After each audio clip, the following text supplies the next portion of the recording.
मनीष सिसोदिया अरविंद केजरीवाल में ज्यादा ईमानदार कौन? मैंने बता दिया कि दोनों चोट्टापना मत करो, तो उन्होंने कहा कि तू निकल ले यहाँ से। मैं निकल लिया। राहुल गांधी अरविंद केजरीवाल में विपक्ष का बड़ा नेता कौन बन सकता है? वो जनता तय करेगी, इन दोनों, मुझे क्या पता भाई।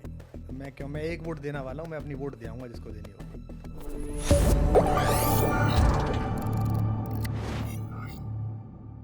पहला सवाल, मनीष सिसोदिया अरविंद केजरीवाल में ज्यादा ईमानदार कौन है?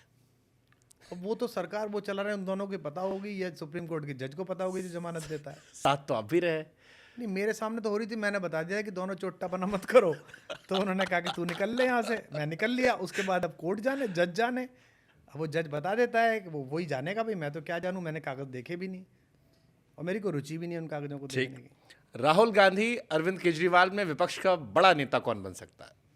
राहुल गांधी मनुष्य बेहतर है, मैं उनसे भी मिला हूँ, भले आदमी है, स्वीट से। मैंने तो उनके बारे में काफ़ी ख़राब बातें भी बोली थी हीट ऑफ द मोमेंट में, जब हम चुनाव लड़े।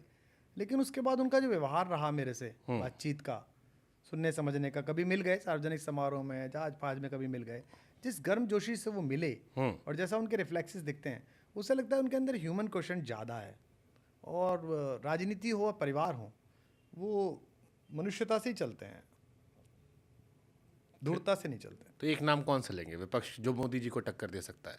वो जनता तय करेगी, इन दोनों, मुझे क्या पता भाई।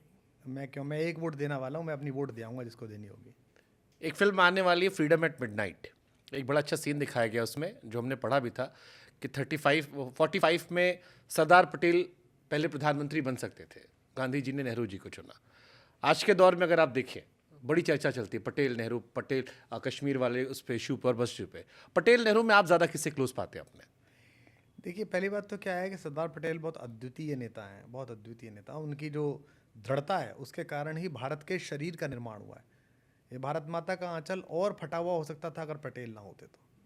उन्होंने जो दृढ़ता दिखाई, जो पैर आगे रखा, चाहे जूनागढ़ रियासत हो, चाहे हैदराबाद हो, चाहे बाकी विलय हो, वो उनकी दूरदर्शिता, बुद्धिमत्ता, भोपाल, भारत का जो गृह कानून है, जो गृह मंत्रालय इतनी स्मूथनेस के साथ चलता है, उसके पीछे पटेल जी की प्रतिभा लगी हुई है। बेहद ईमानदार आदमी, जिनकी बेटी जो है वो सस्ती साड़ी पहन के रहती है, इसलिए कि पिता की सैलरी इतनी है। गरीब की बेटी है, ये कहा उन्होंने। आप कभी महावीर प्रसाद त्यागी की किताब पढ़िए, आज़ादी के आंसू, सचमुच में आंसू आ जाएंगे। उसमें ऐसे ऐसे किस्से हैं। वो जो आप जिक्र कर रहे हैं, इतिहास में एक पन्ना ऐसा हुआ कि पटेल के समर्थन में ज़्यादा लोग थे, फिर नेहरू जी आ गए। जब गांधी 1920 के दशक में भारत में उतर के एक सक्सेसफुल कैरियर छोड़ के अंग्रेजों के राजा के सामने तनकर खड़ा था, तो बहुत ताली बजा रहे थे। जब गांधी के सामने चार्ली चैपलिन झुक जाता था और उसने कहा, मैंने ऐसा आदमी नहीं देखा अपनी ज़िंदगी में, मेरी गली में कभी मैंने इतनी भीड़ नहीं देखी जब ये फ़कीर उतरा है, तब तो आप बहुत ताली बजा रहे थे। जब आइंस्टाइन जैसा बड़ा वैज्ञानिक कह रहा था, आने वाली सदियाँ इस बात पर भरोसा नहीं करेंगी कि हाड़ मास से बना हुआ एक ऐसा आदमी भी पृथ्वी पर चला था, तब तो आप बड़ी तालियाँ बजा रहे थे। अब आपको अपने हिसाब से निर्णय सोचने करने, तो आप गांधी की भूलों पे और गांधी की चीज़ों पे तबसरा करने बैठे। मेरा काम ही नहीं है यार ये, ठीक बात, कि मैं पटेल को और सुभाष को और नेहरू को और सावर को तुलनात्मक करता हूँ। मेरे घर के बुजुर्ग थे, कोई ताई जी का लड़का था, कोई चाचा जी का, कोई बाबा वाले थे, सब बहुत अच्छे थे। इन्होंने मुझे ऐसा घर दिया है, इसमें थोड़ा सा कोना आ गया, इसमें गीलापन आता है, इसमें ये है। मैं इसके लिए उन्हें गाली नहीं दूंगा। मैं अपना कौशल, अपनी प्रतिभा लगा के इस घर को ऐसा बनाऊंगा कि उनकी आत्माएं जहाँ स्वर्ग में सामूहिक रूप से बैठी होंगी, वो कहेंगी कि बच्चे बहुत अच्छे निकले हमारे। अटल जी और मोदी जी में बीजेपी का सबसे बड़ा नेता कौन?